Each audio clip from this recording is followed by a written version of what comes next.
I'm gonna try to keep this video pretty short and sweet, but I wanted to make a quick video. This is my 2020 Kawasaki KLX140 pit bike, and it's a budget build, okay?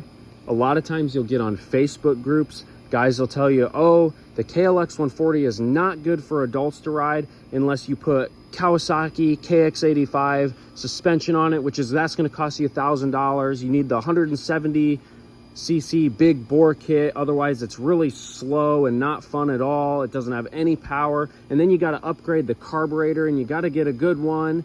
And none of that's true. You don't need to do all of that. You're gonna buy the bike and then spend $2,000, and it's completely unnecessary.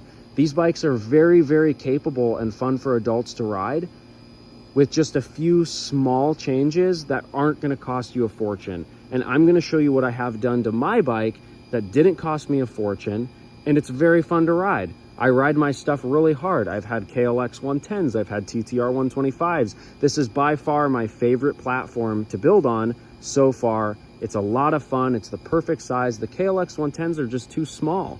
The 140 is a great bike. I'm, just for a reference, I'm 6 foot tall and I weigh about 165 pounds. These are the upgrades that I have done to my one. The very first thing I did when I got the bike, before I even had the title in my name, I went on Rocky Mountain ATV and I purchased a set of Pro Taper SE handlebars. These are for the KLX 110s or the DRZ 110s, and they're a fantastic upgrade. The difference between these and the stock handlebars are that the stock handlebars are going to be narrower. So they're about, I think it was like almost 1.5 inches on each side narrower. These are also taller. So for an adult, you sit on it with the stock bars and the handlebars are going to hit your knees when you turn. With these, my knees sit like right here instead of like right here on the stock handlebars like they did. Necessary upgrade. Do take into note that if you do upgrade the handlebars and you make them taller, you're going to need an extended throttle cable and an extended clutch cable. I think the clutch cable was a +5 inches and the throttle cable was a +4 inches or so. And the handlebars were $67 and the throttle cable was $18, and I think so was the clutch cable. So that brings us just a couple dollars over $100. So we'll call it $100, okay? There's only 2 other things that you really need on this bike to make it capable. A seat, a taller seat, and stiffer suspension. That's all you need, okay? The seat, I got it on eBay. It's kind of like a cheapo, off-brand BBR tall seat. It works great. The foam is nice and stiff. I have a video on this comparing the tall seat to the OEM seat, and I installed it in the video.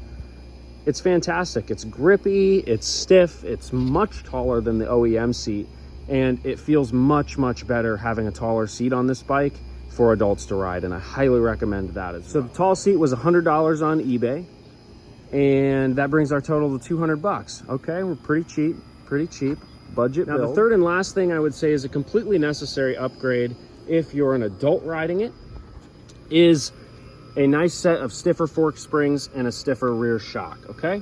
These are I went ahead and went with the TB Parts kit because it came with the rear shock and the front fork springs as a kit, and it ended up being a little bit cheaper as a kit.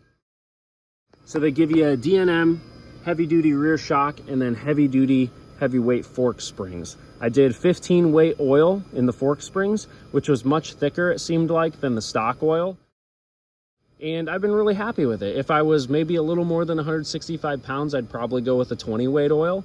But for now, I'm just gonna stick with the 15 weight. I jumped the thing, I ride it on trails, and I think I've only bottomed out like once, the front forks, and I've never bottomed out the rear shock. Now I will say the front fork springs and the heavy duty rear shock are gonna be one of the more expensive upgrades that I would consider necessary.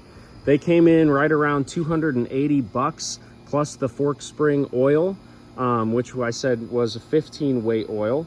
So that brings our total to 200 plus, I'm doing the math right here, 200 plus 280 for the fork spring and the rear shock combo, plus $15 for the oil, $495.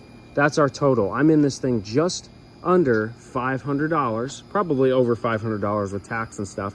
and the bike is very capable. You don't need to go spend $1,000 on just the KX85 rear shock and front forks. It's not necessary. The bike handles very well. I'm very hard on my stuff. I've had KLX 110s, I've had TTR 125s. This is by far the most fun I've had out of all of those, having this 140 with these small upgrades. Now, I'm sure you've noticed, yes, I have an FMF pipe, but I wouldn't consider it a necessary mod to make this bike capable for an adult to ride and have fun on.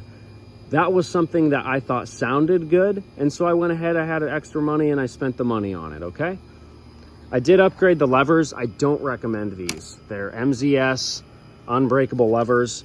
I've had them for like a month, and you can see just right there, you pull it out and it doesn't come back. Cheap. Don't buy those. So there you have it. This is my perfectly capable KLX 140. I have a lot of fun. I can clear nearly everything on the local pit bike track. It's better than a 110 for me because I'm a little bit taller, and it's a very fun bike. It's got plenty of power for the stuff that I do. I would say maybe if I blow it up one day, which it'll probably never blow up because it's a trail bike, if I blow it up, maybe I'd put a big bore kit in it, but probably not. I'd probably just put it right back to a 140. So I'll go ahead and drop all the links to all the parts I talked about in the description of this video so you guys have those, and I hope the video helped. Have a good day.